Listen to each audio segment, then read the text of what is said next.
to coast. Coast to shore. Shore to shore. Shore to shore. It's a Lakey Unleashed, unleashed. We talk truth. Information. Infotainment. Infotainment. He says what You've been thinking. but you've been scared to say. We love to listen. We love to listen, Jimmy. Yeah. We do. We love to listen to Jimmy. Tell it. Tell it. Tell it. Coast to coast. Yeah. Coast to shore. It's Lakey Unleashed and Lakey unleashed and unfiltered. Faith. Where faith meets fire. Turn it up. A little higher. The Jimmy Lakey. Daily show is on now. Lakey Unleashed. Daily unleashed, daily show on. Preacher. You ready for it? Yeah. You ready for faith? Yeah. You ready for fire? You ready for politics with some Holy Ghost power? Faith meets fire. Ooh. Faith meets fire. From your kitchen table to that big old 18-wheeler. Big old 18-wheeler. From the city to the country, Jimmy Lake is speaking what you feeling. Brother Leroy. Say it. Lakey unleashed. Don't touch that dial. Don't you go nowhere. Be a Lakey on these daily show. Jimmy Lakey is on right now. Right now. Right now. Right now. Right now. Right now.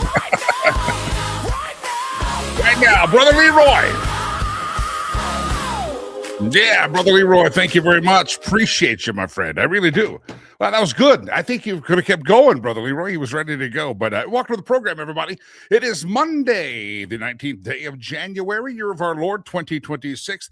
It's Martin Luther King Day across America. Obviously, producer Chad and I do not take the day off for holidays if we don't have to. We're here today for you because we have no lives. No, we're here today because we want to remind you that we love you. And we want to, if we're off today and they were trying to do a road show tomorrow, just kind of awkward. This is a good reminder that it's a road show. Anyway, welcome to the program. Monday morning, a breaking news story has nothing to do with politics. It has to do with sports. The Buffalo Bills have announced that they're firing their head coach, Sean McDermott. I like the guy. I like the Bills team. Of course, they got beaten a heartbreaker the other night, if you're a Bills fan, by the Denver Broncos. And about the time the Denver Broncos thought they were celebrating that they had won that very, very tight game, they find out the next to last play of the game, their star quarterback, Bo Nix, has broken his ankle. He's out for the rest of the playoffs. So Broncos fans had this emotional high and then immediately had their hopes dashed against the rocks. And now the Bills fans are wondering what's next for their team. So they've been to a lot of AFC championships, and Josh Allen, who is one of my favorite in the league, that team has not been able to win against Mahomes, and now there wasn't Mahomes in the – anyways, it's been a close one for the Bills, and they decided to change to the top. There's a breaking news story for you NFL fans that the Buffalo Bills, according to The Wire, are going to be firing their head coach today, and McDermott will no longer be there. All right, anybody watch the news over the weekend? The left was going crazy, bat crap crazy in Minnesota. And I've said this before, and Trump jumped on the train of it this weekend, is that I think one of the reasons that you have Timmy Waltz and all the people in Minnesota wanting politicians in Minnesota trying to stoke these flames of turmoil is because Timmy Waltz doesn't want you talking about the criminal allegations and possibilities of what he has done with fraud with the Somali pirates there in Minnesota. So this is a distraction, I believe, and that's part of what it is. It's also just the craziness of the base. I wonder now if there would be a turning point when people start to see the reality. There's a video that went viral yesterday. There's an ICE agent talking to some protesters, and they said, we are going right now to arrest a two-time person who's wanted for child rape and child sexual assaults and blocking the road for we go arrest them. That's who we're going for. We're not going for, Juan Valdez, who just smuggled across some coffee across the border on the back of a donkey. We're going for a child predator right now, and you're standing in the way. And that was a very clear message from ICE going, listen, get the hell out of the way. I also heard the story over the weekend that there's been double digits of Minnesota police officers who are sick of the political climate of Minnesota and sick of the mayor of Minneapolis, and they have quit the Minneapolis police force and they have gone to join ICE. That is a story that I think has been underreported, but I did see there's some Minneapolis police that are leaving and they're going over to support ICE and join the forces of ICE and probably get better pay. And so, listen, it's going to be fun to watch, but yesterday could be another turning point in this, that some crazed leftist mobbed a church. Now, a house of worship, people just gathered there to worship the Christian, I don't know if it was a Catholic church, Episcopalian, not sure exactly what kind of church it was, but that's all they've gone to do. And Don Lemon, formerly of CNN, a buffoon, a fake journalist, decided he was somehow with them. It's not his fault. He's just there reporting. But during their time of worship, these crazed lunatic leftists that the Democrat Party does not denounce, they say, well, they're not really part of the Democrat Party. Then why doesn't the party leadership denounce this foolishness? Why don't they denounce it? Instead, they have people like Ilhan Omar. Have you heard of any Democrats other than Ilhan Omar and the Bat Crap Crazy Squad recently? You know, Nancy's gone dark. Chuck Schumer's up there stumbling and drooling. Hakeem Jeffries talking about the butt. I mean, there's no leadership in the party. And so you have these crazed leftists, these Democrats, these Democrat voters that stormed a church yesterday, interrupting the worship. And there's Don Lemon pretending that he had nothing to do with stoking the flames of hatred. Here he is interviewing the pastor, and the pastor pretty much gives him a what for. Let's watch this. We'll watch this a couple of times because I think there's a couple of takeaways on it. But this is Don Lemon interviewing the pastor after these crazed leftists, friends of Don Lemon and friends of the Democrat Party, had decided to interrupt the house of worship, which again should be a place of sanctity, should be a place of safety. We had a story in Denver recently over the years that a lady was holed up in the church and ICE couldn't go in there and get her because that's supposed to be the sanctuary. They're supposed to be a place you have respite from all the craziness around, unless they're crazed leftists. These crazed leftists, if they could, would have piled out all these Christians, put them on freight trains and hauled them off to ovens. That's how much hatred they have in their heart. Fortunately, yesterday, they just disrupted the church service. This is Don Lemon talking to the pastor about this disruption. I mean, this is unacceptable. It's shameful. It's shameful to interrupt a public gathering of Christians in worship. But there were folks who will say, I have to take care of my flock. okay, but listen, we live in there's a constitution in the First Amendment to freedom of speech and freedom to assemble and protest. We're here to worship. We're here to worship Jesus because that's the hope of these cities. That's the hope of the world is Jesus Christ. I want to be very respectful. Please don't push me, though. We're here to worship Jesus. Yes. That's why we're here. Yeah. Okay, that's why we're here. Okay. That's what we're about. Don't you think Jesus would be understanding we're about and love these folks? We're about spreading the love of Jesus. But did you try to talk to them as a Christian? No one is willing to talk. Okay. I have to take care of my church and my family, so I asked that you actually would also leave this building. You don't want us to chronicle what happened? Unless you're here to worship. I'm always worship. I'm a Christian. We're here to worship. We're here to worship. Okay. Thank you very much. I appreciate it. Can I just say what all of us are thinking? That guy is an asswipe. I'm sorry. That guy is an asswipe. Don Lemon. Don't you think that it would be about freedom of speech that we interrupt your church service? No, it's not about freedom of speech. That's a place of worship. That's protected also. Freedom of worship, freedom of religion. Don Lemon says, well, I'm a Christian too, so I have a right to do this. Do you? Don Lemon has as much character, and I will not judge his salvation. I will not judge his eternal standing with God. That's not my business. But as far as a journalist trying to act like he's trying to act as if he's sanctimonious, just doing a favor. You don't want us to stay here and document this? I mean, this is the sanctimony that's on the left. They cannot look in the mirror. And I really think most Americans look at that and say, you know, you want to protest in the streets, that's fine. But you saw parents carrying babies and children across the background there. This is a place where families had gone to worship, to escape the nonsense of the American left, to escape the nonsense of Timmy Waltz. This is a place Americans had gone to, Minnesotans had gone to just kind of get away and to say, you know what? It's been a chaotic week at work. It's been a chaotic week at school. It's been a chaotic week for the family. This is our time of winding down and joining together, as the scripture says, to assemble ourselves together. And Don Lemon thinks that he gets to decide what that assembly looks like because he wants to report. And don't you think Jesus would be okay with this? And Don Lemon, if you're listening, go to hell. Just go to hell.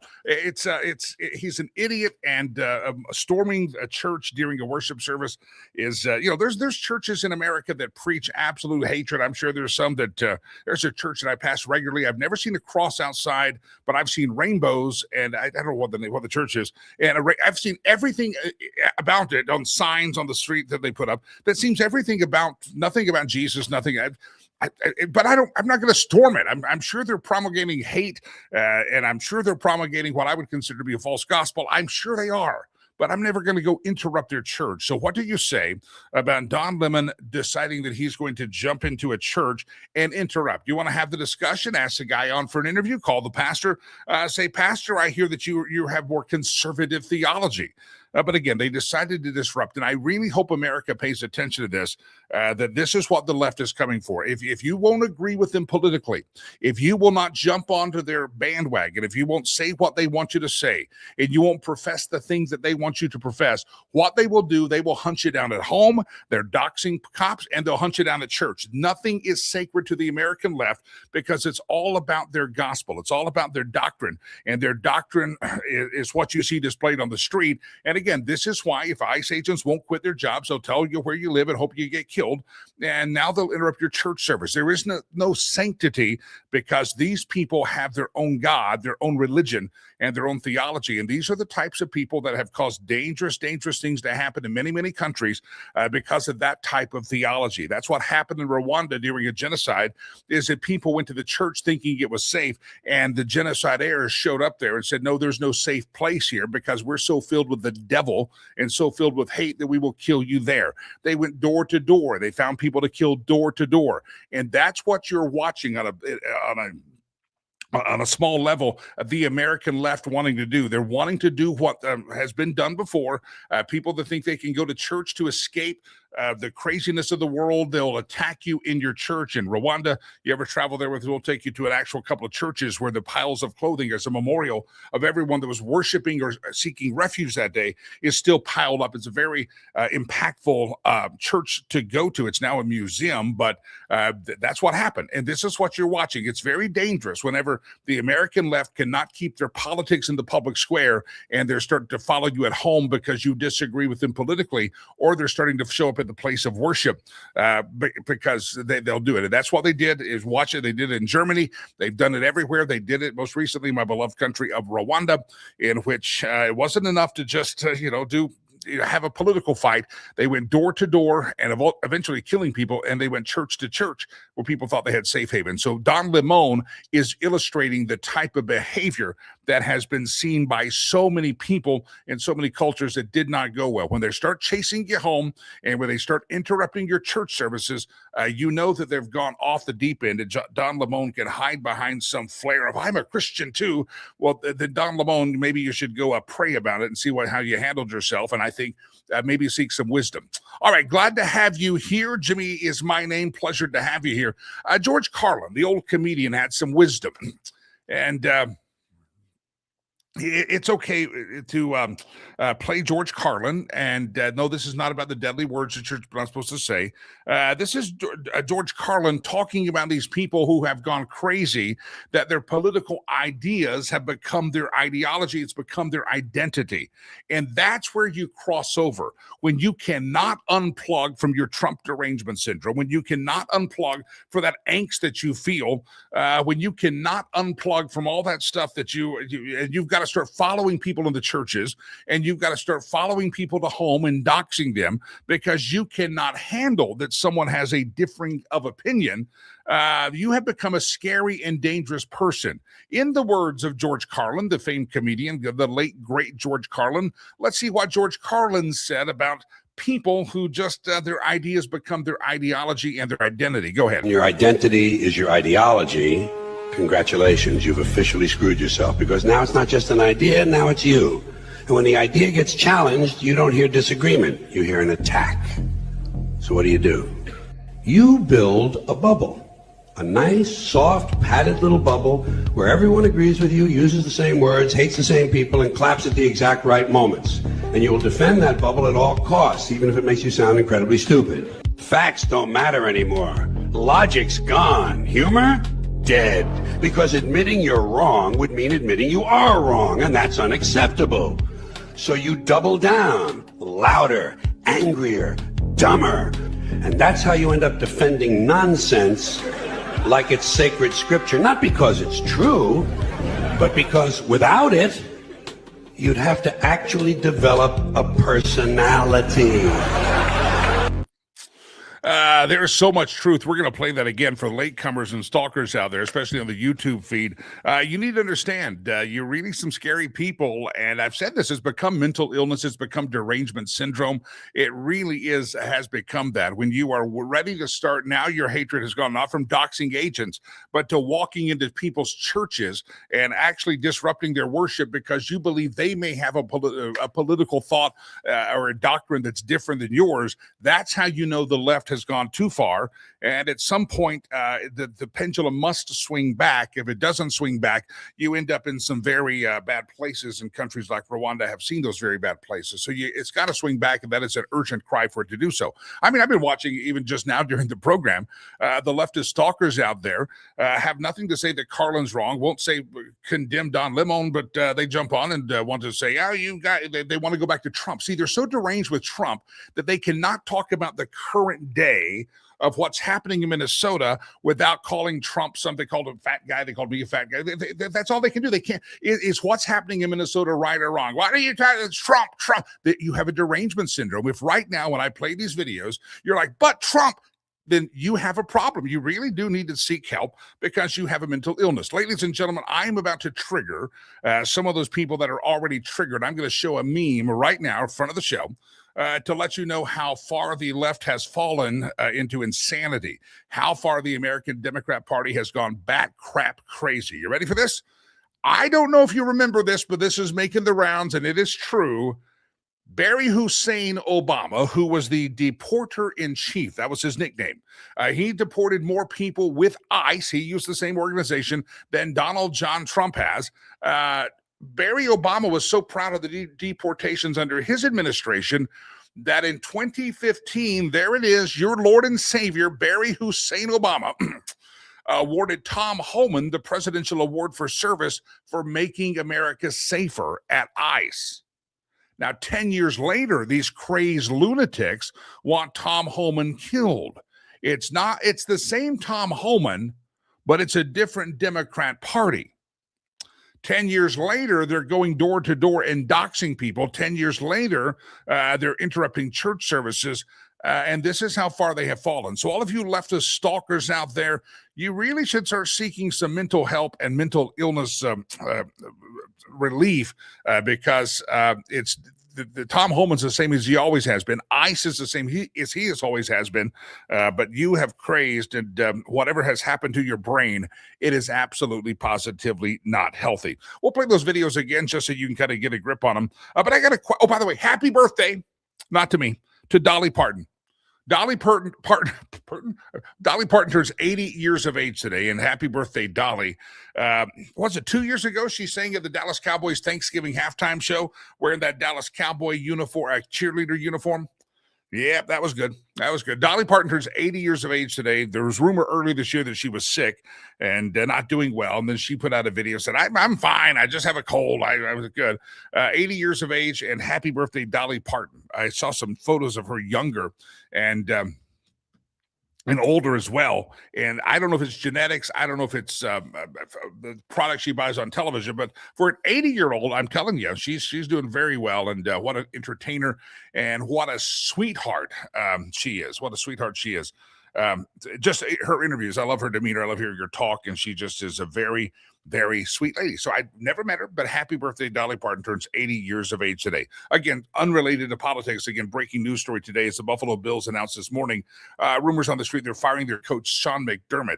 That is a breaking news story you'll hear develop in the sports world throughout the day. Oh, by the way, also happy Martin Luther King Day. I know a lot of folks are Friday took a 4-day weekend, so some folks are out today as well. But happy MLK Day. We do appreciate you being a part of the program. If producer Chad and I obviously don't take that day off today, this year, but maybe next year we'll take that day off. All right, I have a question of the day I want to get to, and it has nothing to do with politics as well. I've given my opening monologue about the doxing of people and the running of the church and the George Carlin, and we'll revisit that. But I have a question for all of you who remember your childhood, and or maybe you have children at home. The question becomes, are we too soft on our kids today? Remember all the chores. I want you to remember the chores, and what was the chore that you had to do that your parents were most adamant about? What was the chore that you knew, the chores you knew you had to do? What was your chore list like? What was the thing that you knew? There's one thing that comes to mind when I think of this question, is that by the time my mom got home, because she worked and I got home in the afternoon, she wasn't there, I knew that I had better, if I was going to be sitting there relaxing, watching some television or something, I had better have a made bed. My bed better be made. If my bed was not made, that was the big one. I mean, yeah, clean the room. The room needed to stay clean, but make a bed. And I sometimes go into my son's room. Of course, he's at college, but when he comes home and even in high school, I kind of sometimes think I'm a soft. Some days he made the bed, some days he didn't. Most of the time you had to look for the carpet on his floor because he's just a slob, an absolute slob. And I guess I just never tried. I don't know. I told him he should, but I think I became too soft on my kid. What chores did you have to do as a kid? I had to, before I could go out, I see Jeff's clean the bathroom before cartoons. I was different. I could get up and watch cartoons on Saturday morning because my parents didn't want me making any noise. They were still asleep. And, as a kid, you're waking up at 6:30, 7 o'clock and watching Saturday morning cartoons, which kids today don't know what Saturday morning's cartoons are. And I could really get up and have a great time watching Saturday morning cartoons. But before I could go outside and play, or before I could go do anything with my friends, I had to have that weekend list of chores done. And one of the weekend list of chores was I had to go clean my bathroom. And it better be cleaned good because my bathroom actually happened to be the closest to the main living area. I didn't have a private bed. It was right in the main hallway, but it's a full bath. And I had to have that cleaned because if anybody came over to the house, that's probably the bathroom they're going to use. And so it wasn't like a teenager's or kid's bathroom. It was the bathroom. That was the one I used. And I had to have that cleaned every Saturday. I had to clean it. I'll never forget the smell of cleaning it. Not that the bathroom smelled, but my mom liked us to clean with pine salt, the original. And I remember that. Nothing like the smell of pine salt in the morning. Also, somebody put up, if none of it was done properly, it was grounded for a week. Well, there's the rules. I just probably got yelled at and shamed and humiliated for not making my bed properly. I had to make the bed though. And I remember my mom coming to teach me how to get the tuck the sheets just right at the bottom so that there was a sharp corner like military style. We had to have the bed made. Bed made was a big, big deal. You had to have the bed made. Now, in the summer, growing up in Texas, I also was responsible to mow the lawn. And it doesn't matter if you have a heat stroke. We don't care. If you're going to die, wake up earlier or stay up. We don't care. You've got to have the lawn mowed. And sometimes at the height of summer, you need to mow that lawn twice because the second time it'd be too thick because it was such a grower. But yeah, that was a chore that I had. And so I want to ask you, what chores did you have as a kid? And do you see, are we now too soft? See, Linda says vacuuming, dusting, and washing dishes. Yeah, cleaning up the kitchen. Yeah, I don't know. I might have failed as a parent because I'm thinking all these chores were never necessarily passed on to my son, although they probably should have been. Yeah, he's he's a good kid. Sometimes the chores didn't quit. He was sloppy. He's just a sloppy kid. And but being in the music business, I knew a lot of people that are kind of sloppy. They couldn't help themselves. They're very creative and very talented people. And that was just they're sloppy. The desk is a mess, but they're a genius. So anyway, are we too soft on kids? What were the chores that you had as a kid?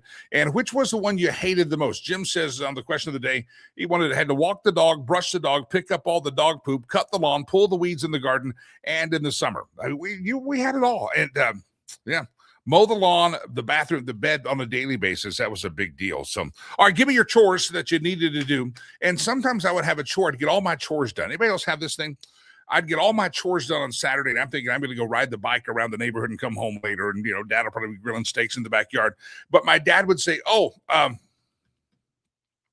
need your help today. And I'm like, 10. I need your help today. We're going to work on the car. We're going to work on the truck.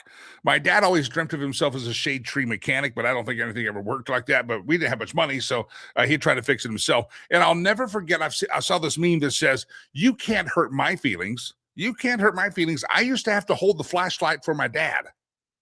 Yeah, there's nothing that can harm you. Anybody relate to that? You can't hurt me. Sticks and stones will break your bones, but I held the flashlight for my kids, for my dad. And if you can tolerate, my dad is a nice Christian going man, but if there's ever time I see his face turn red, it's when he was trying to replace a starter on a 60-something pickup truck. And I moved I couldn't hold the flashlight still that long. And I think, he was not happy with that. Anybody else ever have a chore of holding the flashlight for your dad while he worked on something? Yeah, if you did, you're a brave kid. You are absolutely positively, you survived a lot. Anymore, the things that happen when you held the flashlight for your dad, child protective services could be called. They'd hold it still, they'd throw something at you and stuff. Yeah, anyway. What were your chores? Our Lois says, didn't have too many chores, but I did milk the cow every evening, didn't have to do the morning milking. Stacy says, my parents wanted me to fold towels after washing and put in the bathroom cabinet, sometimes wash dishes. And let me tell you where this all started. I'll read a list. This is the guy, the New York Post put this up. He posted it on Threads, and it started a whole discussion about chores that you had at home. And he posted on Thread the list that his dad had for him growing up. It includes daily chores before school, make your bed, eat your breakfast. It's like he had to tell his son which way to go. Eating breakfast is not a chore, but this dad spelled out, here's how your morning will go. Make your bed, eat your breakfast, final homework check, and leave the house on time. His daily after-school chores were change your clothes. Get on your play clothes, not your school clothes. I don't think kids do that anymore. We had to. Do all your homework. Check in prior to 7 p.m. dinner, be inside the house prior to 9. This is a very structured home. 7 p.m. dinner and be inside the house prior to 9. Leave no dishes in the sink and empty the trash can. Shower and be in bed by 10 p.m. And there are also weekly specific chores, was on the guy's list growing up. Take out the trash on Monday, replace all the trash can liners. On Sunday, include washing, drying, folding, and putting away your clothes, and all the school clothes must be ironed. This is a list, isn't it? A monthly chore like thoroughly clean the bathroom on the first Saturday, includes scrubbing the toilet, bathroom, and floors. We had to do that weekly. The most every other week. Usually my mom would say, get in there and do that. The second Saturday of the month is for a deep cleaning of the kitchen. The third's focused on the basement. The fourth is sweeping and washing in the front and the rear of the house. And it's launched a conversation whether structure breeds discipline and whether we have become too soft on our kids today. And anybody else hold the flashlight for your father? Love to hear from you. All right, everybody comment. If you're new to the program, you comment on all the platforms out there, and the comment section, they show up here in the screen. I think the exception to that I think they all do. I don't know. We're on several Facebook feeds, several Rumble feeds, one Rumble feed. We're on the X, the Twitter. So anyway, we'd love to hear from you. Check in, let us know, and happy Martin Luther King Day. We appreciate it. Indeed, we do. Are we soft on the kids? Are you? I'm reading these lists and watching all the stuff that you did and I did, and I'm like, where did I go wrong as a parent? Because I did not, not that my kid was disciplined, but I didn't have a daily list of chores. I'd say, make sure this gets done, that get done. Yeah, hey, we have people coming over. I need you to do this. And he would get it done. But as far as everyday today things, but part of that was my son showed his discipline in other ways. And it doesn't mean you couldn't do both. I'm not justifying it. But he was a kid that, he was always working out, always at school in athletic events. And so I'm like, well, let him focus on that. And, it's good. Anyway, give me your thoughts. Are we too soft on the kids today? Have we gone wussified in America when it comes to our kids? All right, let me ask you this. Oh, by the way, tomorrow we're going to do the Lakey Unleashed live show, right? The road show. Let us know. We love that. We hope you'll be there. We know that there's going to be some great guests. We're going to have some little bit of snack food, breakfast food, not like a full course omelet bar or anything, but there should be some sweet treats around for you to eat, and it'll be good. Some coffee will be served. It's going to be a great morning. You can bring your own food if you want to eat while you watch the show. Doors open about 7:45, and it's at the Casbar Cigar in Lafayette, Colorado, which is not far from Boulder and Denver. And I will have to tell you that we got a couple of guests lined up. Laura Carno is going to be there in person at the Casbar Cigar Lounge. She's going to be there. And also, R.P. Newman.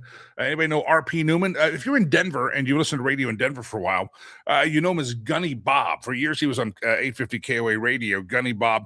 But his kind of professional name, he's been on Fox News recently a lot. He's been on Newsmax a lot. R.P. Newman. He's going to be there right there with us live and in person. And I had a chance to chit-chat with him recently, and he was talking about what really is happening on the ground in Iran, what has happened. They're investigating, and he'll talk about this a lot tomorrow, that there's so if you're not going to be there live, you at least want to listen to the show. R.P. Newman, you maybe seen him recently on Fox News and Newsmax. While I was talking to him, he was being contacted by OAN to come on the show and talk about his expertise in Iran and intelligence and what we know. And so you don't want to miss that. R.P. Newman's going to be there live in person with us tomorrow. And he'll be there, Laura Carno, and a cast of characters extraordinary. We hope you'll be there. All the information, you've seen it. It's Casbar Cigar, Lafayette, doors open 7:45. Show starts at 8. So tomorrow we'll talk a lot about Iran. It's kind of gone off the storyline for now. And why is that? Well, there's some speculation, and Newman will talk about this tomorrow, that a lot of these folks got sick and died. And one of the reasons they got sick and or died is because of a type of toxic gas that was going out there. And Newman tells me that he can look out there, they watch the smoke, the color of the smoke, and different colors can only be certain types of gas. And so we'll talk about that. That's going to be tomorrow as well. You don't want to miss that, indeed. All right, a story I did not get to last week. By the way, question of the day, are we too soft on kids? What chores did you have as a child that you had to carry out? And do you make your kids carry out the same amount of chores now as you had to do? Do you force the making of the bed? I think it's a very good habit to make your bed. I'm going to be honest. I don't often accomplish that. I do pretty good, but not all the time. I do good most of the time. I do. I got out of habit. You know, I got out of habit of making the bed every morning. I got out of the habit. When you start traveling, you don't have to make your bed, right? You just leave the bed. That the housekeepers come in, and I traveled so much, and I kind of got out when I started traveling in the music world. I was traveling so many people that traveling so many days that I just got out of that habit of making my bed. I just get out of bed, get ready, go down to eat breakfast, catch the tour bus or fly somewhere else, wherever I was going. And in doing so, I just had to make a bed. And then I got home and I said, well, that's kind of nice. Let's do the same thing. And I got out of the habit of making a bed. I've been trying this year, not as a resolution, but just kind of like, okay, I need to be better at making my bed when I wake up. Yeah. And then it was hard when you wake up at 3 a.m. for morning radio or 4 a.m. That was hard to make the bed then. Yeah, so that's difficult. So chores, that's what we're talking about, the chores. I just heard the phrase earlier, midterm elections are not far around the corner. And I'm like, well, they are kind of far. They're 10 or 11 months away. But I know the news media is always trying to make a big deal about height. They got to keep you on edge. They got to everything's always a breaking news. It's not far to the midterm election. No, there's an eternity in politics before the midterm elections. So I would disagree with that statement. But I always want you to watch because, you know, the Democrats should have is more momentum because the party out of power all but 2 times in American history have won and dominated in the midterm election. And so momentum should be on the Democrat side. And yet there's some speculation as they continue to fight for transgenders in sports and they continue to now interrupting church services that people wake up and say, well, that's a little radical too. I the party in power, we could change things, but so the Democrats are helping themselves. The problem is Republicans aren't helping themselves either. With their base, especially 46 House Republicans sided with Democrats last week to defeat Chip Roy's amendment that would strip funding from activist federal judges and the rogue DC courts that have repeatedly undermined the will of the people. The amendment was offered as part of a 2026 appropriations package. And I haven't read the whole package, but it would have cut 20% of the District of Columbia District Courts and Circuit Courts budget, zeroed out the staff and office budgets for James Boasberg and Deborah Boardman. Representative Roy rose up and said, we rise to offer 2 amendments today, one of which is the amendment that I'm bringing forward right now. The amendment deals with what we call general government, that portion of funding that covers a number of areas. One of the issues we've been addressing is to the extent the president is elected with a mandate, carrying out the policies he believes in, mandates that members that and colleagues on this side of the aisle should be fulfilled. So he wants to defund part of these courts that have continually, anytime the leftists want to shop a court, they go to Boasberg, and Boasberg blocks it, and it doesn't ever block it permanently. It ends up delaying things and go to the district court or the Supreme Court. And I think Boasberg's record of being overturned is pretty significant, even though he's driven by a hatred for Trump. But Democrats, of course, we're going to keep those radical judges there. 46 House Republicans joined with Democrats to kill Chip Roy's amendment to defund the staff budget. This is the problem. I think the Democrats always seem to fight, and they fight violently, they fight ugly, they kill people, they assassinate people. They don't fight intellectually. Democrats can't fight intellectually because they don't have intellectual truth and heft behind it. So they come in and just bombard things with watching some clown on the YouTube right there just popped up. He said, Epstein. We're not talking about Epstein, but they're obsessed with it because they cannot talk intellectually about what the policies out there. And so instead, they just want to throw bombs, literal bombs, and throw fireworks at police in Minnesota. They want to assassinate people. They want to chant Epstein. They're all crazed. That's all they can think about. They have no positive argument for their policy. All they can do is lob verbal and intellectual shallow bombs at people and do bad things. This is where they're at right now. Republicans, on the other hand, not going to be violent, not going to do nasty things, not going to burn down a church or anything. But, we just like, could you have a little fight? Could you have some parliamentary prowess? On occasion, could you just do something parliamentarily and just with the majority, could you take full advantage of it? So the two sides both have people saying, I wish you'd fight and stand up. Unfortunately, on the American left, the people want them to fight and stand up by interrupting church services and killing people. And on the right, we just want our representatives to figure out what we want and represent us appropriately. So that's an interesting, very interesting story as well. All right, I want to come back to this George Carlin piece because I know we watched the rotation of the show, and this is what has become part of the problem in America, is that their ideology and identity have merged, and that is not good. And I go back to what I just said. It's kind of the theme of the day, in which you watch what the American left does. We can watch it on the show. We laugh about it on this show. That we have always new people coming in. The YouTube's really growing, and no one ever says, hey, this is why this policy is bad. This is why this is that guy. Most of the people that make comment are screaming about Epstein or screaming about Trump and fat, calling me fat. I mean, it's just all that's all they can contribute. And you've lost the intellectual argument when you now have to bombard churches and interrupt a worship service because people in those four walls might actually disagree with you. They might actually have a different thought. They may have a different interpretation, and you cannot handle that there's somebody, whether they're on the YouTube or whether they're in a church service, you can't handle that there's somebody who may think differently than you. You just can't handle that. Let me go back. I'll play this again. This is Don Lemon talking to the pastor of a church that Don Lemon and his leftist thugs decided to bombard in the middle of a Sunday morning worship service in Minneapolis.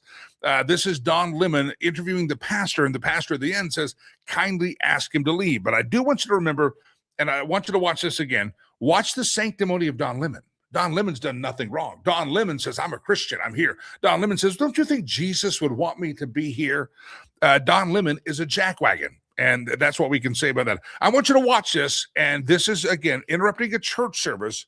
And I'll go back to the comparison. When you start having a people that will not even let you escape politics long enough to have a moment of worship, then you're dealing with a very crazed group of people that have had something trigger in their head. And that's how you know that these people have gone so far that I'm not sure how to restore them to right mind. I mean, that's how sick they have become. When you will no longer allow people to have a moment of worship in a church, even if you don't agree with their theology, it's very scary. Watch Don Lemon interview the pastor. Think of this. I mean, this is unacceptable. It's shameful. It's shameful to interrupt a public gathering of Christians in worship. But there were folks who will say, I have to take care of my flock. Okay, but listen, we live there's a constitution in the First Amendment to freedom of speech and freedom to assemble and protest. Yeah. We're here to worship. We're here to worship Jesus because that's the hope of these cities. That's the hope of the world is Jesus Christ. I want to be very respectful. Please don't push me, though. We're here to worship Jesus. Yes. That's why we're here. Yeah. Okay, that's why we're here. Okay. That's what we're about. Don't you think Jesus would be understanding we're about and love these folks? We're about spreading the love of Jesus. But did you try to talk to them as a Christian? No one is willing to talk. Okay. I have to take care of my church and my family, so I asked that you actually would also leave this building. You don't want us to chronicle what happened? Unless you're here to worship. I'm always worship. I'm a Christian. We're here to. I always worship, Don We're here to Lemon. worship. Okay. Thank you very much. I appreciate it. If anybody believes that Don Lemon is actually a journalist, I'm sorry, you're a sick person. Don Lemon is an antagonizer. John Lemon is trying to be relevant again. There's no major network on the planet that's trying to hire him. He's been debased, defaced, and deplatformed, and he's out there trying to make relevance of his platform. And what a joke he is! I'm always worshiping. I'm always worshiping. Well, they've interrupted our worship. Well, don't you think that they have the right to protest? No, it's just unbelievable circular stupidity by Don Lemon. And I'm not sure if he ever took an IQ test, but I'm guessing if he's a 64 box of crayons, there's a couple of boxes. I'm thinking he's missing a couple of crayons. He ain't that bright. And his logic is just, again, deranged. We go to the church and we have a right to be here. Why? Because we disagree with you. You don't have a right to worship until your head is right exactly where it should be. And that's sick thought, Don Lemon. And if you want to have the church comment because you don't like their theology or their actions, and have the church comment. But to interrupt a worship service is sick, wrong, and twisted. And Don Lemon is part of that sick, wrong, and twisted. Now here's Carlin. There's the pastor. Now let's juxtapose this. This is George Carlin, famed comedian, talking about where these people have gone so crazy. These nut jobs on the street. Yes, some of them are getting paid and they're just screaming and yelling because they're getting paid. But some of them actually believe this. They have this ideology, and their ideology has become their identity. And when that happens, they just scream louder and louder and louder because they can't handle it. They cannot have a dialogue. We watch this on the YouTube. We watch this with some of the people that watch this show. They just scream louder and louder, and then they go to all caps, and then they just type the same words over and over again. Because you know why? Their identity has become their idea. Their ideology has become their identity. And all they can do is scream louder. So let's watch this before we switch gears here. When your identity is your ideology, congratulations, you've officially screwed yourself, because now it's not just an idea, now it's you. And when the idea gets challenged, you don't hear disagreement, you hear an attack. So what do? You build a bubble. A nice, soft, padded little bubble where everyone agrees with you, uses the same words, hates the same people, and claps at the exact right moments. And you will defend that bubble at all costs, even if it makes you sound incredibly stupid. Facts don't matter anymore. Logic's gone. Humor? Dead. Because admitting you're wrong would mean admitting you are wrong, and that's unacceptable. So you double down. Louder, angrier, dumber.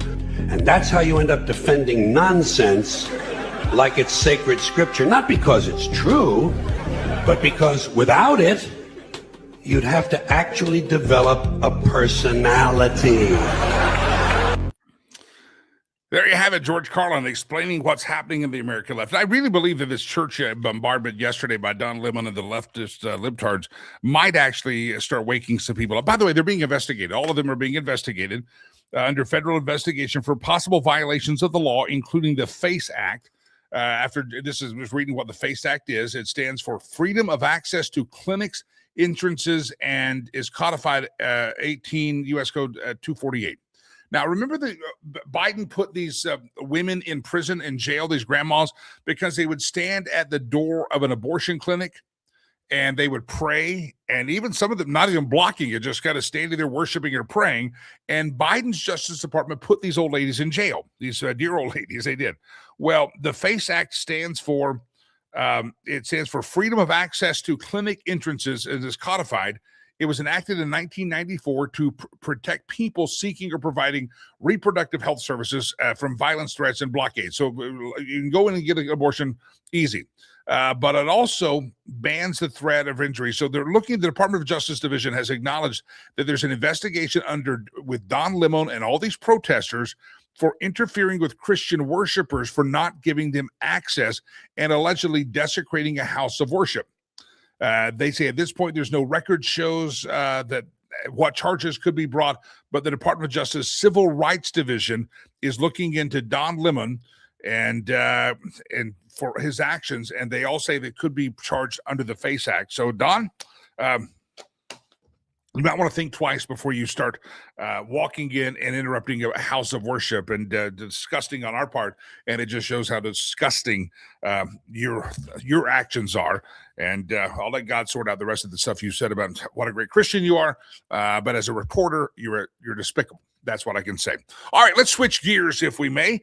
Obviously, there has been that controversy in Minneapolis, the protests on the street about deportation. A lot of it is a cover-up because the Somalia pirate community up there has been embezzling and stealing and a lot of money up there. There's been a lot of shenanigans happening up there in the great state of Minnesota. It's a distraction. And in response, our government is still responding. And so our government, the U.S., has decided to stop issuing visas to people from about 75 different countries. Immigration visas for foreigners seeking to live in the United States.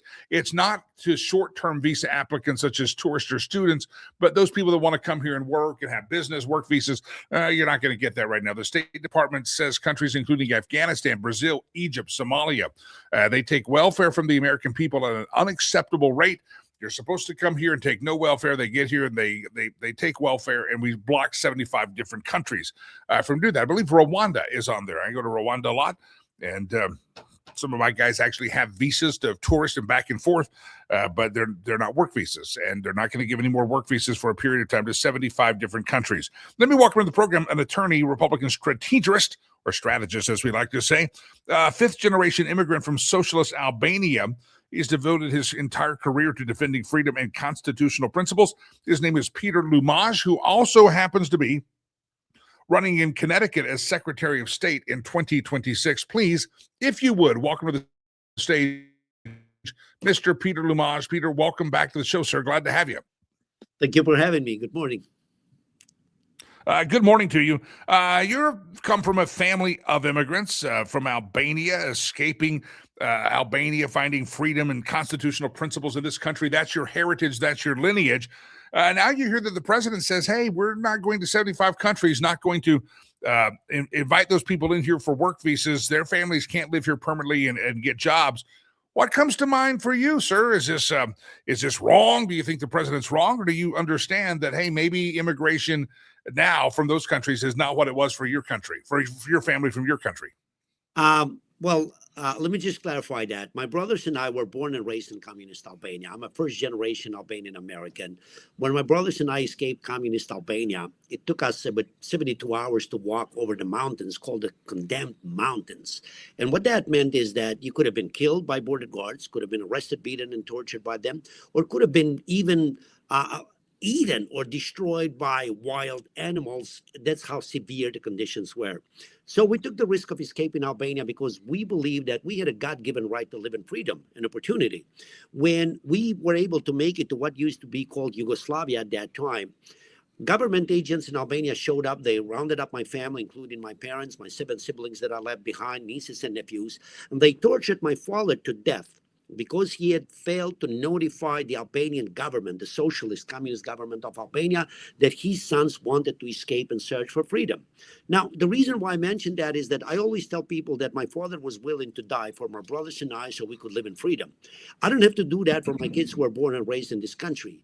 But when I see people come into the United States illegally and try to impose their values upon us, and take advantage of the American generosity and what America stands for and the founding documents of this country, and try to disparage what this great country offers to them, it sort of perturbs me.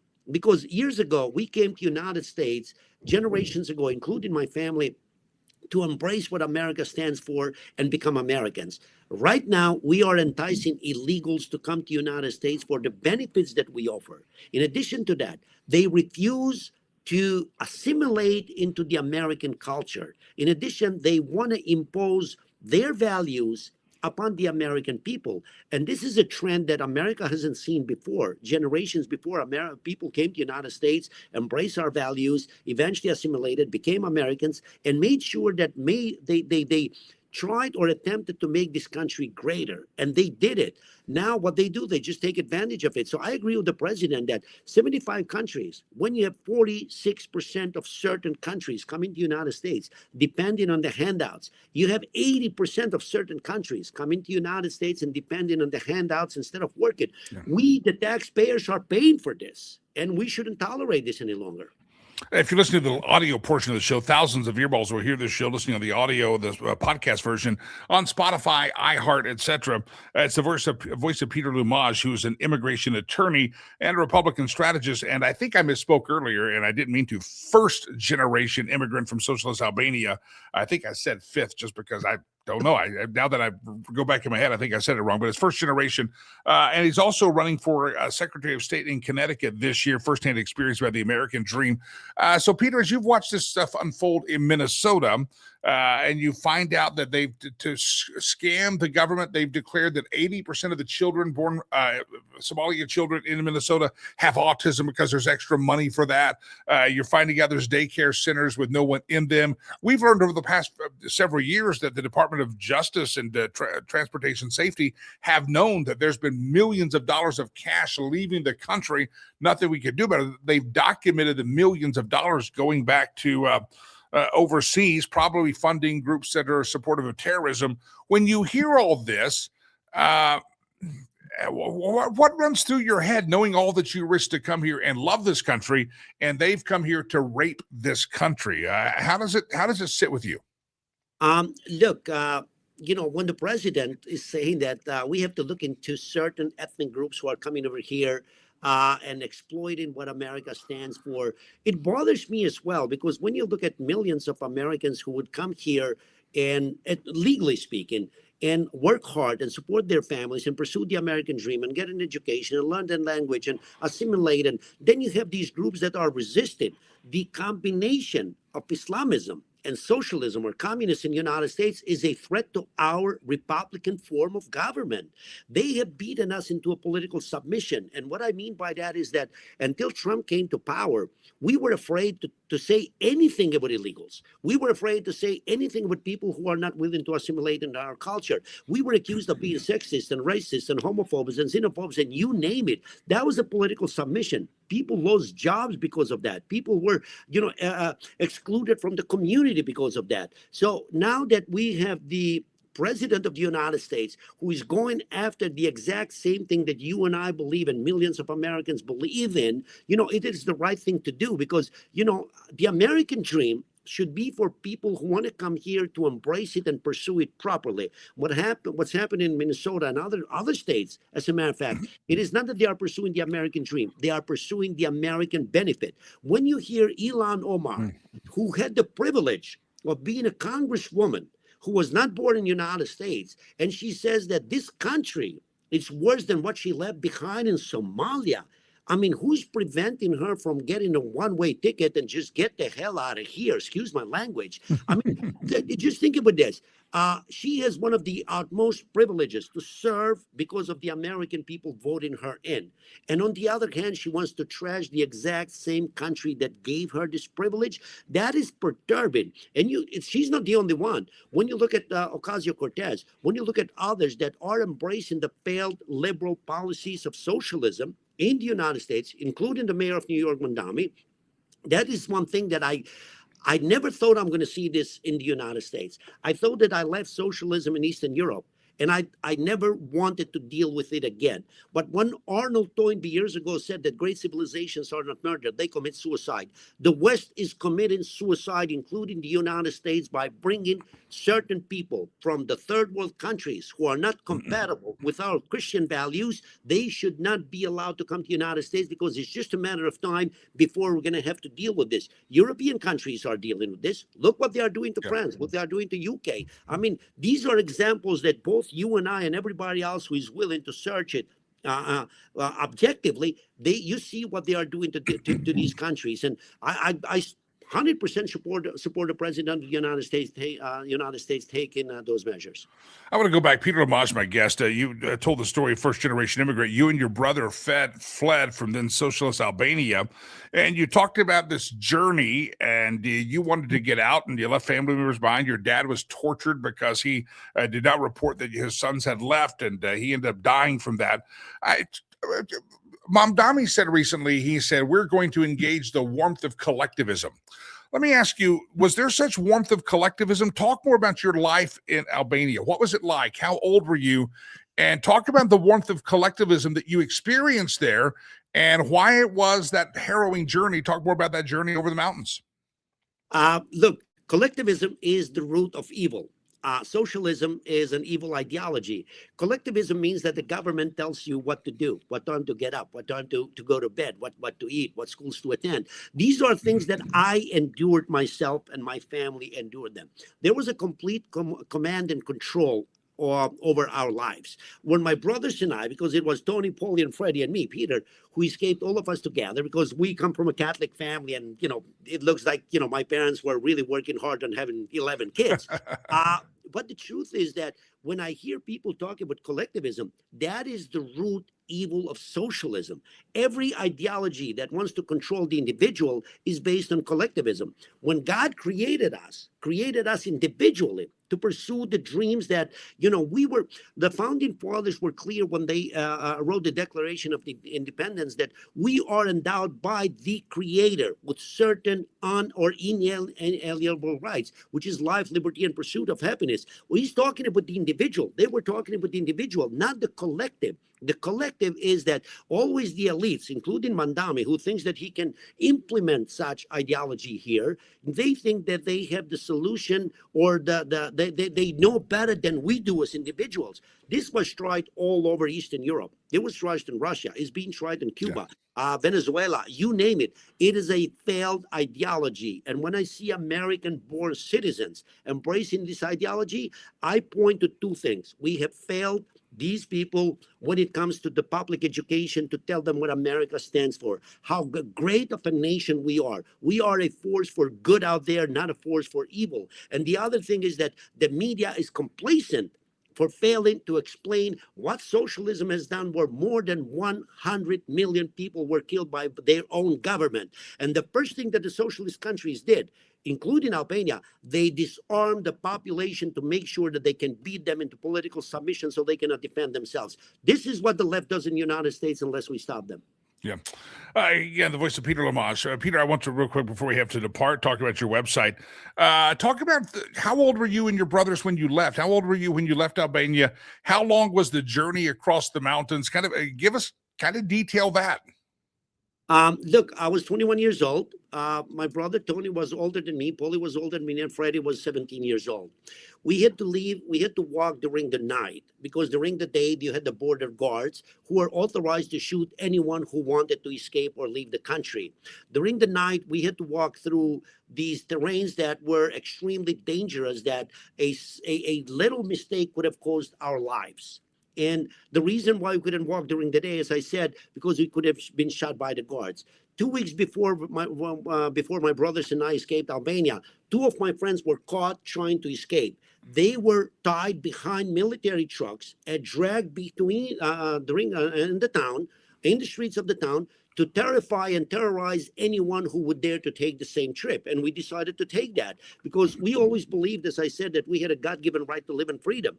And I think that the human spirit, the human heart is always yearning for freedom. And that is something that socialism prevents from occurring. So what we did, we would sleep during the day, we would walk during the night. And at one point, we were crossing the border from Albania to Yugoslavia. Guards, the board guards, they were shooting at us. They were trying to kill us. And I'm not sure, to tell you that I was not afraid that I'm going to lose my life and I'm going to lose my brothers and I'll never see my family again. If anybody tells you that when you were being shot at by military guards, your own government trying to kill you because you want to leave the country, if they tell you that they were not afraid, they won't tell you the truth. We were scared to death. We thought that this is it. We're going to see death. We're going to meet Jesus. And these were things that we were willing to sacrifice and put on the line so we can come to the United States and embrace this country that provides so much for people like my family and I and millions of others. That is the last beacon of freedom. When Reagan said to see the greatness of the United States, look at it through the eyes of refugees, sometimes We see the greatness of this country better than American citizens do, and we cannot afford to lose it. If we lose America, the world is not what it's supposed to be. Yeah. Peter Lumaj, you're running as a candidate for Connecticut Secretary of State this year. I know you're active online. You have a website. If folks want to connect with you, where do they go, sir? It's Peter Lumaj. Lumaj is spelled LUMAJ.com. It's one word, peterlumaj.com. There it is right on the screen. Peter, we'll have you back on. I really enjoyed the conversation. Love to have more conversation about it. Thank you very much. peterlumaj.com. If you're in Connecticut or not in Connecticut, doesn't matter. Check out his campaign and maybe help him become the Secretary of State for the great state of Connecticut. That's how I remembered how to spell it as a kid. Connecticut. Connecticut. Peter Lumaj, thank you very much. We do appreciate you being here on the program. All right, everybody, I don't want you to forget that tomorrow is our first Lakey Unleashed Roadshow event. And at the Roadshow, Laura Carno's going to be there live. R.P. Newman's going to be there. Some of you in Denver might know him on radio. This is Gunny Bob Newman. He's going to be on site with us as well. R.P. Newman, you've seen him recently on Fox News and Newsmax, and we will look forward to him. He's going to talk a lot about some intelligence that he has knowledge about what's happening in Iran.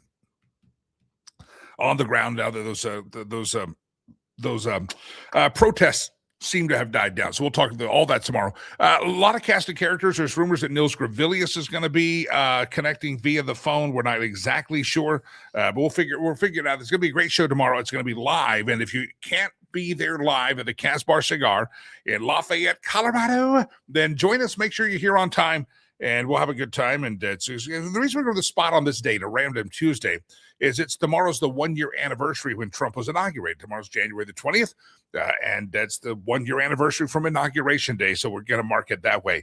I believe we'll also have a mic. If anybody wants to jump on the mic and have some conversation, we'll have a microphone and time for open conversation as well. So it's going to be a fun day at the Casbar Cigar Lounge in Lafayette. Yes, last year it was totally packed out. It was freezing cold, and there was no ability to even step outside because it was below zero. Food trucks couldn't make it, all the fun stuff. But this year, I think the weather's going to be better, so there'll be a lot more. I mean, we did as good as we could to get the fresh air in there, but it was cold, and there were a lot of people in there. But they have air exchangers and things like that. But, there will be cigars lit up. I'm just letting you know, coffee, etc. But it's going to be fun. It's going to be all... Yeah, everybody come on. It's going to be a fun time. It's tomorrow morning. The doors open 7:45 in Lafayette. Appreciate all of you coming outside. I've heard some people taking days off work for tomorrow. It's exciting. I'm like, I hope it's worth it. But yeah, the people taking off work for tomorrow to be there. Some people say they're driving in from, Laura Carno's driving in from Egypt. She does BFE somewhere out there. So anyway, it's going to be good. All right, ladies and gentlemen, it's almost time for the stolen meme section of the show. But before I do, I want to remind you about Sherry Cree, homeswithsherry.com, homeswithsherry.com. If you're in the I-25 corridor of Colorado or anywhere out there, listen, she's got a free referral service. So even if you say, man, I wish I had Sherry in my area, talk to her. She probably has a referral for you and can connect you and at least let you know how to find the right person as a real estate agent. But homeswithsherry.com, listen, I know you've got a neighbor, cousin, a sister, mother, somebody that's a real estate agent, but just because you know them doesn't mean you should use them. You're going to have to use a lot of discernment in real estate because they're not all, I hate to say they're not all created equal. They really are not all created equal. And Sherry is somebody that I will vouch for, that she will treat you right. And she's got a sole focus on a paradigm that if we make the right move on buying and selling real estate, this could put this person in a position to create generational wealth. It's not just about where they're going to live for the next 2, 3, 4, 5, 10, 15 years. This is putting them in a position that in 15, 20, 30 years, they're going, wow, that was one of the best investments I ever made. That's what she looks at real estate as, is something that can create generational wealth. And you want to start off on the upside. Is it a buyer's market? Then you need to find out when the buyer's market is and let her, if you're the buyer, hey, let her figure out that you start that process. If you're a seller, ask her, hey, when's the best selling time? Because right now you're right in it. I hate to break the news to you. There will be people that list their home later in the spring and they will end up losing what, $10, $20, $30, $50,000 as an example of what they could have made by selling it earlier, because right now is a seller's market. So listen, talk to Sherry. There's strategy behind this, and she'll strategize with you, long-term strategy, because this should create generational wealth. This is why she's had people that 5, 10 years later call her and say, hey, it's us again. We're ready to do it again. And they come back, repeat business is big. She donates a portion of her commissions to the charity of your choice. And she will also, my kids and friends, she'll tell you this, She will take a dip in her commission, cut off her commissions just to help military members and veterans get a good deal and have the home ownership dream. If you're a first-time home buyer, your kids want to be first-time home buyers, she'd love to talk with them and kind of coach them and put a little program together for them to make home ownership in the very expensive state of Democrat-run Colorado possible, even for those people who think it's not possible. Homeswithsherry.com. It's right there on the screen. Homeswithsherry.com. Homeswithsherry.com. Homeswithsherry.com. Make sure you tell her that Jaime Lagos, Jimmy Lakey, is talking about her on the program. All right, a lot of you say you like the program. Some of you tune in every day. Some of you have been tuning in every day for a year. We've watched the numbers recently. That they've been very spectacular. We're very proud of those numbers, happy with those numbers. We'd like it to keep growing. Do us a favor if you're on the Facebook.com. But by the way, first place I often post stuff is on the Facebook and Meta, Facebook.com/Jimmy Lakey fan page. Like that page. I'll also put stuff out on the X and the Rumble. But when you see it, would you retweet it? Would you re-like it? Would you share it? That gets the algorithms going. So you'd be, well, I've already seen that clip. I saw the show. Like it again. Share it out there. Do what you can. Help spread the word. That helps the algorithms and helps keeping the show continue to grow. Because the more the show goes, the more we grows, the more sponsorships we get, and the more we're able to do. So we'd appreciate that. If you would like to be a sponsor of the show, don't forget to go to info@jimmylakey.com if you'd like to be a sponsor or learn anything about the show. Info@jimmylakey.com. Info@jimmylakey.com. See right there on X, Sander Girl just reposted the show. And what happens when you do that, like tomorrow when you're watching on X, you repost what you're watching, and that exposes it to your audience, and suddenly we have double, triple, quadruple our audience out there on a one given show. So everybody tomorrow, if you're on the Twitter, get in early and everybody repost the show as we have the Lakey Unleashed Roadcast, the road show. We'd love to have you there. We broadcast, we streamcast, we podcast, we do it all in one because we're very, very talented people. All right, it's time for the stolen meme section of the show. This is where we go around the globe, and I use the globe as my hat holder, so I have my fedora here. And I have this hat on, but it just had to take the fedora off. All right, ladies and gentlemen, cheap prop because we're a cheap show. Here we go. Round around the globe we go. Where we steal the memes from, no one knows. Oh, there's our buddy Archie. Liberals want a female president. You can't define one. So how will they know when they have one? Think about that. I was thinking, I've said this I think I said on the radio at the time. I had said Donald Trump should really freak him out. Donald Trump should come out, and this is before he won a second term. He should say, this is during the 4-year desert that we walked through the wilderness with Joe Biden crapping his pants all the time. I said that Donald Trump should really freak him out. They hate him so much. He should declare himself a woman and tell him he's transsexual. He identifies as a woman, and he's also going to be part of the LGBTQ RS plus community. He could do that and just freak him out. Yeah. You can't argue if you can't define a woman. He gets to be a woman. Who knows? Maybe this is a woman-hosted program. You never know. Well, it's not. I'm just saying. Could be. All right, here we go. Round around the globe we go. Where we steal the memes from, no one knows. Donald Trump cures cancer, says a sign. And there's the protesters out there, the bat crap crazies. Leave cancer alone. We love cancer. Yeah, Donald Trump could cure cancer, and that's exactly what they would do. Here we go. Round and round the globe we go. Where we steal the memes from, no one knows. This is one of the essential oils we all grew up in. Where was the bacon grease stored? My grandma kept it in an old Folgers can.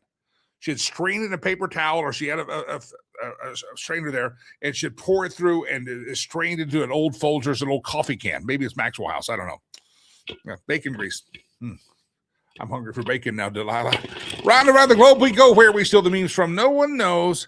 Dear liberals, stop worrying. Trump is not going to jail LGBTQs, make slavery legal, or take women's rights away. Come on, he's not a Muslim. Says the meme. Just reading the memes, my friends. Round around the globe we go. Where we steal the memes from, no one knows. If a trans person goes missing, do we put their picture on the carton of a half and half?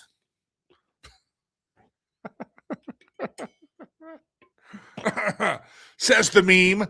Round and round the globe we go. Where we steal the memes from. Somebody spewed coffee on that one. Don't unfriend people on social media because they have different views than you. Make sure you piss them off until they unfriend you. Be the bigger adult here. Be the round and round the globe we go. Where we steal the memes from, no one knows. hey, you should put some ice on that. To the little Antifa terrorists there, put some ice on that. Round and around the globe we go. Where we steal the memes from, no one knows. I'm going to share one more just because I showed this earlier, but this is again, I was thinking this is that cure cancer one. Donald Trump cures cancer. We love cancer. Remember, Tom Homan got the Medal of Presidential Award for Service for making America safer because the deporter-in-chief, Barry Hussein Obama, so was proud of deportations, and Tom Homan deported more than for Barack Obama that he's ever done with Donald John Trump. And there they are back there, Barry Hussein Obama, about 11 years ago, giving Tommy Homan the Presidential Award for Service, making America safer. 10 years later, liberals want to kill Tom Homan. It's the same Tom Homan, the same ICE, but it's a different Democrat party. And some of you have gotten your marching orders from your puppet masters, and you should figure out who your puppet masters are. All right, glad to have all of you here. My name is Jimmy Lakey. As a reminder also, if you're not on our charity list, we'd love to have you. Rivers Promise, you see it on the hat. You see there, riverspromise.org. It's a charity I began years ago as a promise to my son who was adopted from Rwanda. And I made a promise to take care of kids over there. We're doing our darndest, and we can't do it without you. So if you could make a donation, sponsor a child, buy $30, buys food for a week, food for a month, 2 meals a day for a kid. However you can help us, $10, make sure that the kids have the proper uniforms for the school. Just access to education. Education is the ladder that a child can use to grow from the pit of extreme poverty. And by doing that, you're giving these kids a hope for a brighter tomorrow that they would never have had. Most of these kids would not be in school.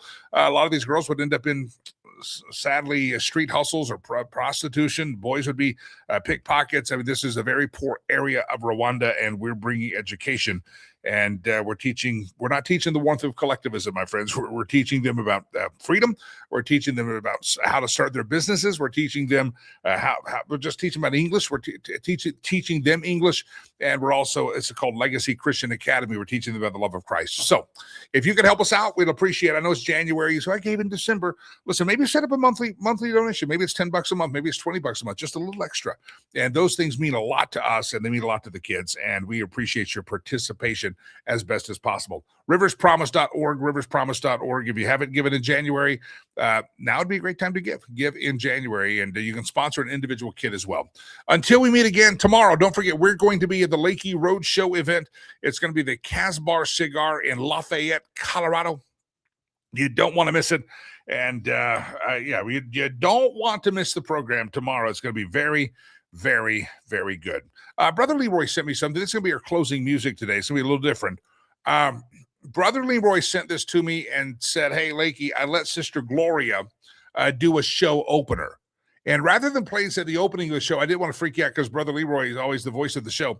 I want to play this. This is a show opener we haven't aired yet. This is a special one by Brother Leroy, and it's Sister Gloria. And this will be our closing tune today. See you tomorrow, Casbar Cigar in Lafayette. Everybody tune in. If you're tuning in, make sure you share the show. It's going to be a cast of characters extraordinaire. It's going to be good. But I am Jimmy Lakey, and I mean this from the bottom of my heart. God bless you. God bless America. Listen to Sister Gloria with a show intro on the outro. See you tomorrow. Coast to coast, shore to shore, shore to shore. Turn it up, child, the show starts now. We in front of these speakers, he in front of that mic. Turn it down like a prayer, let it spark up your life. It's hard in your soul. He might light up that cigar while he's calling it bold. Lakey on lips. I'm filled with truth you're listening for. From coast to coast, from shore to shore. He says what you've been scared to say. Talk Jesus strong in the light of day. Lakey on lips. Hey, hey, hey. You're in the house. This is the sound. Revival rolling. Lakey Unleashed and Unfiltered show starts now. News and the notes, infotainment in your bones. In your bones. If you're hungry for the honest, you have finally found your home. Choir, sing it like a warning. Church, shout it like a vow. Leader, are truth? We are ready right now. Lakey Unleashed. Oh, unfiltered truth you're listening for. From coast to coast, from shore to shore. He says what you've been scared to say. Talk Jesus strong in the light of day. Hey, hey, Lakey Unleashed. Hey, hey, hey, you're in the house. This is the sound. When gather rolling, gather round. Lakey Unleashed and you unfiltered. Show starts now. Hey, hey. All right, everybody, get out of here. Go home. Everybody, go to work. I'll see you tomorrow. Lakey Unleashed Roadshow, Tuesday, January 20th, Casbar Cigar. Tune in live at the Casbar Cigar or right here. I'll see you tomorrow morning. God bless you. God bless America. Get out.